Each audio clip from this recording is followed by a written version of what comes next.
qu'il n'y a pas un autre objectif à l'activisme, soi-disant, de M. Kémy Séba que de provoquer des troubles au Bénin, provoquer la déstabilisation de notre pays. Autrement, vous en conviendrez, les arguments fallacieux qui sont souvent évoqués pour justifier d'un certain nationalisme ou d'un certain panafricanisme sont sans fondement aucun s'agissant du Bénin. Et chaque fois que nous l'avons mis face à ces mensonges, en démontrant à l'opinion que ces accusations étaient totalement infondées et farfelues, les heures d'après, c'est une autre invention qui apparaît. Et le cas d'espèce, c'est que tout dernièrement, quand on a fini de démontrer, en lançant même le défi à ceux qui voudraient, à partir du Niger, venir ici, faire le tour de notre pays pour voir avec nous s'il y avait des bases militaires françaises, quand on a fini de démontrer l'inexistence de ces bases, c'est depuis Niamey que M. Kapo-Chichi a inventé, parce qu'il aurait été convaincu, lui, par des documents qui lui auraient été présentés là-bas, il aurait été convaincu, disais-je, de la présence de légionnaires français au sein de notre armée pour je ne sais quoi à faire ici.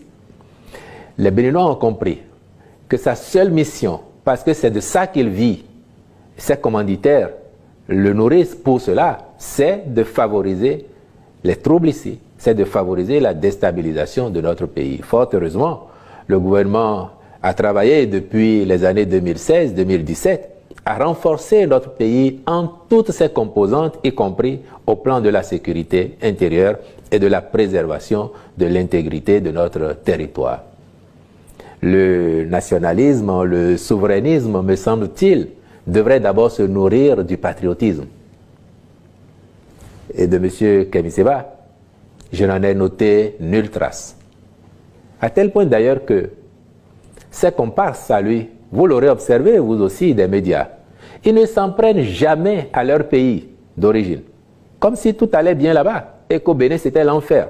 Mais lui, à chaque prise de parole, il faut descendre le Bénin de sa réputation qui est de plus en plus renforcée aujourd'hui, pays attractif, pays de gens sérieux, où on travaille bien, on fait les choses de mieux en mieux.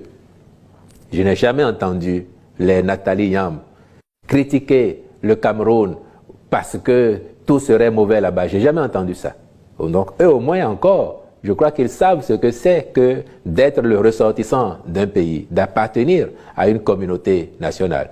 Et donc je voudrais enfin dire à notre compatriote, puisque c'en est un, M. Kapo-Chichi alias Kémy Séba, je pense qu'il est temps qu'il change la lame, comme aurait dit le professeur Mombi de regretter mémoire, à qui je ne peux qu'emprunter cette belle expression pour lui dire d'aller trouver mieux comme argument. Si il a envie d'être un panafricaniste digne du nom, ça n'est pas ainsi que ça se fait. Et j'avais déjà eu l'occasion de leur dire par ailleurs que le président Talon n'a attendu aucun souverainiste, aucun panafricaniste des temps nouveaux pour faire la preuve de son engagement panafricaniste.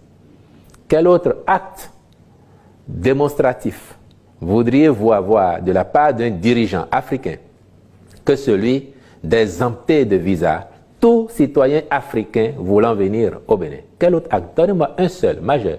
Quel autre acte voulez-vous d'un dirigeant africain qu'il érige à la mémoire collective et pour la postérité les héros que notre pays a connus au plan justement de la lutte contre l'impérialisme et contre la pénétration coloniale? Nous avons fait au Bénin une statue en hommage à Bioguera. Bioguera n'était pas un roi par le passé. Bioguera était un combattant, un résistant. Et nous l'avons érigé à Cotonou ici pour dire aux jeunes Béninois, aux jeunes Africains qu'il y a eu par le passé dans nos pays, sur nos territoires, des gens qui ont lutté, qui ont été nationalistes. Nous avons fait la statue des Amazones pour la même raison. Comme avant nous, le régime du PRPB avait déjà fait le roi Béhanzin. Donc nous avons connu des résistants ici. Et nous les valorisons. Je mettrai au défi, M. Kémy Séba, de me donner un seul exemple. Des pays africains qu'il voudrait bien voir notre pays copier, de me donner un seul exemple où l'on a fait de telles réalisations pour valoriser des gens qui, chez eux, ont mené les mêmes combats que ceux que nous, ici, nous portons en héros et que nous montrons à notre jeunesse, à la postérité, comme étant des valeurs sûres dont on peut s'inspirer.